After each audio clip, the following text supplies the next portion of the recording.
So once you've handled all of your mandatory expenses, that's when the real fun with budgeting begins, because you get to spend the excess however you would like. So let me just explain a few things. This cell here is summing all the income that you've made for the pay period. So essentially it's saying that you made $1,500 this pay period. This cell here is summing all of your allocations. So what this cell is saying is that of the $1,500 you've made, you've allocated 542 of it so far. And then this cell here is saying that of the 1,500 you've made, you've allocated 542 and you have $958 left to distribute over all of these cells as you see fit. And the same with the 926 paycheck. You've made 1,500. So far you've allocated 400 of that and you have 1,100 remaining. And so when I budget, I try to get this remaining income, like this cell, to zero. And what that means is that pretty much of the 1,500 I've made, I've put every dollar of it somewhere, whether it's to a savings goal, whether it's to my emergency fund, whether it's to dining out. I just want to make sure that every dollar has been considered and has a place. So let me just fill this out with random numbers. I'll say 200 for clothing, 150 for groceries.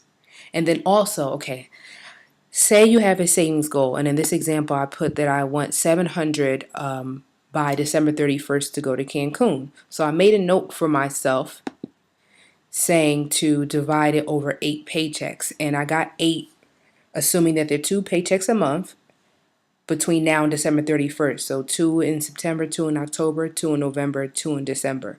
And so for the next 8 paychecks, I have to take out $87.50 to have 700 by December 31st. So I'm going to put my $87.50 here and $87.50 here. And just for those of you that aren't that familiar with Excel, to create a note, you would just go to the cell that you want to create one in. So say if it's the investments tab, you left click it to select it, then you right click, and then you will go and select insert comment, and then you will just type, whatever note that you want, and that's it. Okay, so let's say I want to put 200 to my emergency fund, 100 for dining out. I want to go see a movie and maybe go to a bar. I'll put 50. Regular savings, since I have 170.50 left, as you can see, I'll decide I want to put all of that in regular savings. And then you can do the same with the 926 paycheck. So basically it's all up to you. Just decide what you want to do with the rest of your money. And also you can delete some of the things that I put here. So say if you don't want a curveball account, you can left click the entire row. Then you can right click and you can select delete. Or if you want to insert a new row to add even more rows, you can just select insert. And that's it. All right.